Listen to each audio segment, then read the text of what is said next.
All right, so it's 6 in the morning. There's plenty of fruit sets on the Haru Madhu vines. I checked them out today and I've noticed that some flowers opened up yesterday and they seem to have set fruit. So this is one that opened yesterday, and so now I'm out today checking for flowers.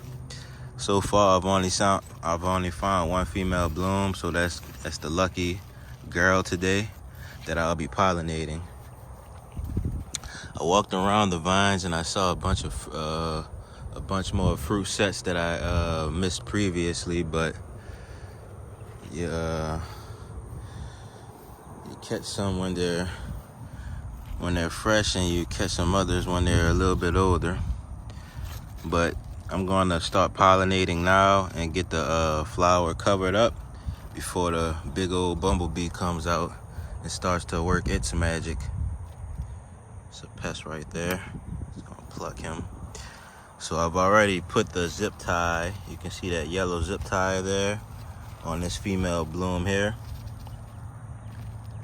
It's 6 in the morning. It's about 6:10 now. I've been waiting since 5 o'clock for the sun to begin rising. The sun still isn't in the sky yet. We just have minimal light.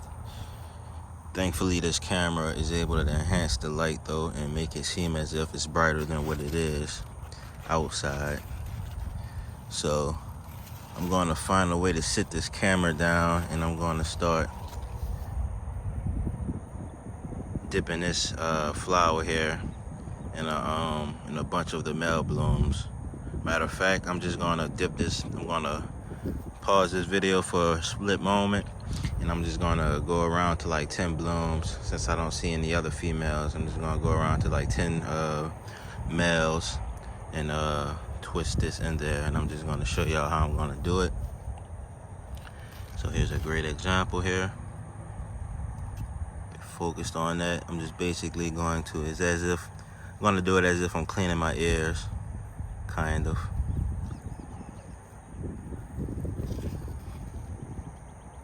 You can't really see the pollen on there, but apparently the bee is transferring that same pollen that we can't see. So I'm going to be back in a little bit. So here we are. Looks like I've been cleaning my ears, but I've been cleaning the blooms out. And if you do one flower, it's not really visible, but once you do about 2 or 3, it's real visible. And basically I plucked these flowers just to show y'all. I've been leaving the flowers on the plants, but I plucked a couple just to show y'all how I was doing it. So basically I'm just putting it in there, and I'm pushing upwards with light force, with minimal force, and I'm spiraling this in there. So I'm just pushing and spiraling it in there. I've been leaving the flowers so the bee can also come and pollinate. It can collect its pollen and pollinate the flower, the female blooms that I may have missed. So here's an excellent large-sized flower, and I'm just putting it in there and spinning it, being sure to make contact with all 4 of those little parts in there. I think they're called anthers or something like that. It's about 4 or 5 in there, and that's where the pollen comes, or that's where the pollen is, and that's where it comes from. Those right there. So now I'm gonna pollinate the female bloom, and I'll be back with y'all because I can't sit the camera down. So we're gonna just do the same thing to the female bloom, but this should transfer into the female bloom.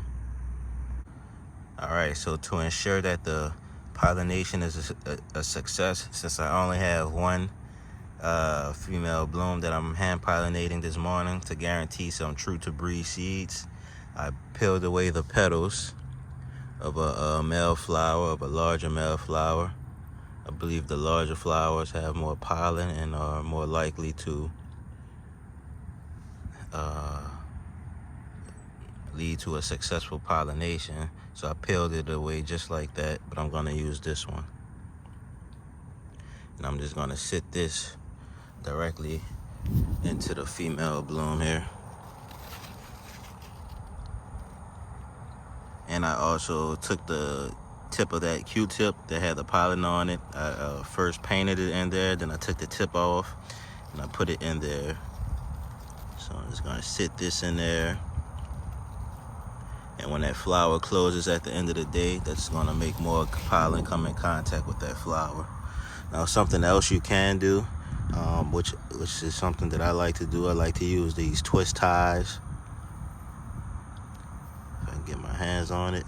I like to use these twist ties on the female bloom.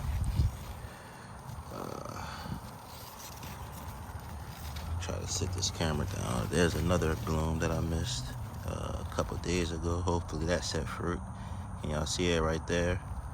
It's another one. So I'm gonna have plenty of Haru Madhu melons this season. Oh, there's another one. Wow, this one is definitely growing. So there's about 3 just in this little vicinity, in this little area. I'm gonna try to sit this camera down without damaging any of the vines or fruits. Not sure how possible that would be. Not very possible. Okay, so I'm just gonna hold this tripod with my leg. All right, I accidentally cut the camera out right there. So I'm basically just gonna hold this tripod with my legs and try to be as steady as possible. So I can use 2 hands because these vines are growing everywhere. But I want to show y'all this method here. So all of the pollen parts are in contact with the female flower. Try to get this.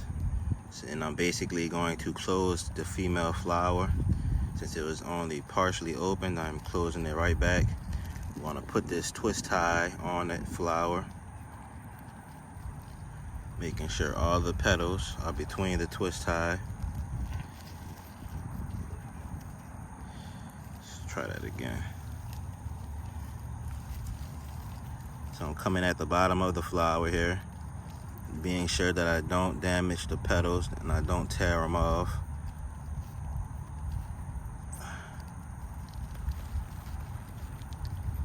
Okay, now I'm sealing the petals. So pinch the twist tie first. So I'm pinching it. Now the petals are pinched closed, and then you can do real carefully 1 twist. The petals are very weak, so you don't really need to sit there and try to lock that twist tie on there. Now by me using that twist tie, I don't need to come out the next morning and take any bloom bags off. I already have this zip tie on there. I spun this tendril around a blade of grass so that twist tie doesn't accidentally fall off. So when time comes, if this is pollinated and this becomes a fully ripened fruit, I will have a melon from that, and I won't have to do anything to it. That twist tie will just basically fall off, or you can come in and collect it at the end of the growing cycle of that melon. But we can take a look at a few of the fruit sets here that the bee has worked on. So here's 1, 2, or should I say bees. There's a big one down there that we've seen. That's 3. So there's that one right there. Then there's a larger one right here. 4.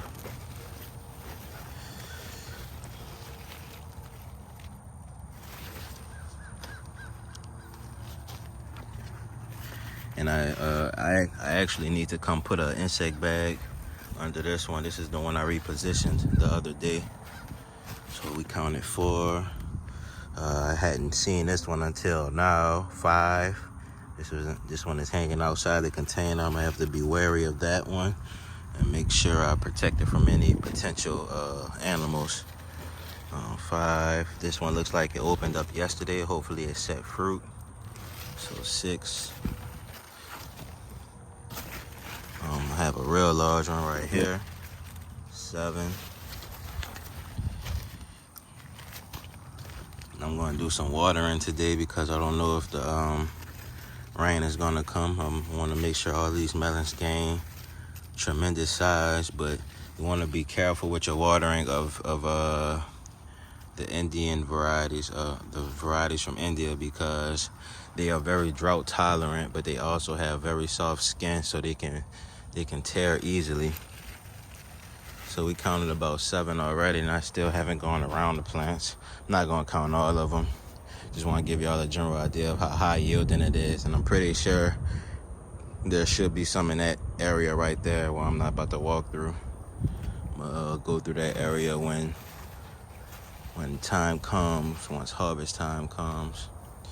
But there was one over here that I saw, which opened up yesterday, I believe.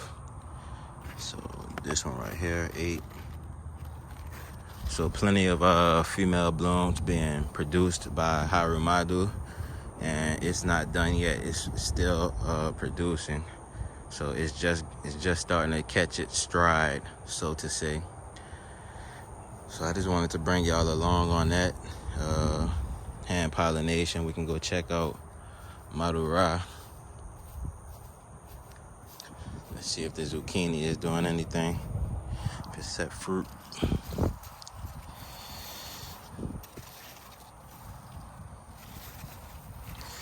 Big zucchini leaves, but no big zucchini. I see a female bloom being produced, but where's the first bloom? Typical. And I would come out one day, and I guarantee you that thing will be 2 feet long and inedible. Lila Nau, still no fruit sets. Desert King, still no fruit sets.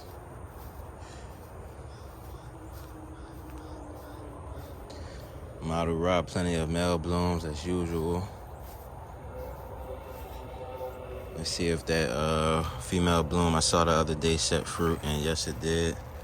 Seems to be slower growing than Haru Madhu. That's the female bloom right there next to my finger. That's the first one. I still haven't seen any others. I'm gonna wait for Madhu to get a little bit larger, and I believe it will have caught its stride. Once it's a little larger, the vines will have caught their stride once the fruit set is a little larger, and that will be the perfect time to come out and hand pollinate, just like I did with Haru Madhu, instead of just coming out every day and not getting good success with your pollinations because the plant isn't mature enough yet. So over here we have fucking cross into this danger zone here. Over here we have honey nut, butternut squash vines, which are growing real fast. I didn't think these could grow that fast. These things are growing tremendously fast. I thought this was the sweet potato vines at first because these plants were small not too long ago, and we can see they're already about 1.5 to 2 feet tall. So this is a real fast grower. I believe I'm gonna grow this every year, depending on the fruit quality after harvest. If it's a high quality fruit, good tasting, and it works for what I need to use it for, I want to use it for making butternut squash noodles. It works well for that, and I want to start making pizza dough from squash. So if it works well for all those uses, I'm going to continue growing this fast growing variety. And you can see I have some white jade pineapple plants down there. Companion planted real well with this variety. I need to come clean up some of this tall grass. I'm going to do that once I get more dirt in here and start planting more grow bags, and it's going to look like a brand new garden again. Look at this dwarf Cavendish leaf though. That's about, man, that's a big leaf. Look at my hand compared to it. That's a big leaf. So I'm expecting bananas next season. You want to produce this season, I gladly welcome it. These are all growing in grow bags, of course. This one too. These are growing in the same size grow bag as Haru Madhu is growing in. So if all these plants could do well, I don't understand why watermelon isn't doing very well. But hey, some win, some lose. And look, the dwarf Cavendish always invites frogs to the party, so that's a good thing. I love having frogs in my garden. I'm gonna try not to play with the plant too much. I don't want to disturb the frogs, but I do want to show y'all the size of these leaves here. These are absolutely humongous. I don't think I've ever seen the leaves this large. I poured some of that green tea on there. You can see how much plant material is in there. That water level starting to go down. I have a thick layer of vines in there, which seems to have gave these plants the proper nutrients they needed, because these leaves are getting huge. I mean, I've been growing dwarf Cavendish for about 4 years now. I've been growing it since I've been gardening, honestly, and I don't think I've ever seen the leaves this big. And this is only about 6 months of growth. So if I protect these plants during the winter time, when I protect these plants during the winter time and we make it to next season, we're definitely gonna see some bananas. I'm gonna make sure we see some bananas, especially with the amount of plants. It's not just one plant in here that's I can still see pups coming up. There's at least 1, 2. You can see the stalks. There's 1, 2, 3. There's a third one back there. 1, 2, 3, 4. I see at least 4 to 5 large stalks in there. That's just this little section right here. And that section is doing similar. Over here, these dwarf Cavendish are kind of small. And these are ones that I haven't been feeding. Haven't been watering them, haven't been feeding them. And they're still very small. So this is the growth rate that I'm used to. So I guess that tea is doing its justice. So if you want to grow real big or go home, or if you want to grow real big instead of going home, kind of like how Luke of In My Gardener says, I suggest you use that green compost tea. Instead of just composting your scraps, you can just turn them to tea. It's really quicker than composting, and it obviously gets the job done. If you do make your own compost, you can use that as a soil base, but if you already have your plants planted, you don't actually need to make compost. You can just make the green tea. So that's that, y'all. My garden is looking highly successful, although there's a lot of weeds going on. But weeds are a part of every garden. They're a part of the natural ecosystem. That's what's giving those frogs the moisture they need. That ground moisture. It's helping to preserve moisture in the soil, just like our own plants would. Look how beautiful this is, though. Now, when you have successful growths, then those weeds will automatically be smothered out by the successfully growing plants. I just can't get over how beautiful these Haru vines look, though, y'all. I barely did anything, honestly. It's just honestly doing most of the work itself. I just give it minimal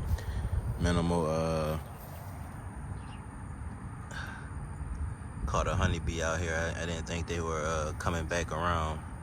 Seems like they're coming out early in the day. But I just give my plants minimal inputs, and they output terrifically, y'all. So I got that one flower pollinated. Its bloom is tied off. This is how I'd rather do it instead of using those bloom bags. I need to buy me some more ties because I lost my ties. But that's that. See y'all in the next one. As Luke of In My Gardener says, grow big or go home.